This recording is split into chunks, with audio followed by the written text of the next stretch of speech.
Okay, to install audio and video codecs in Ubuntu 21.10, start your terminal. And then type sudo apt install Ubuntu restricted extras.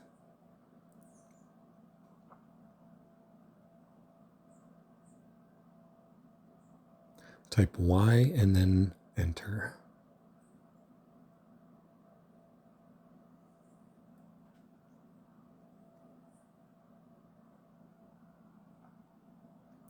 Okay, hit tab and then enter. Tab and then enter.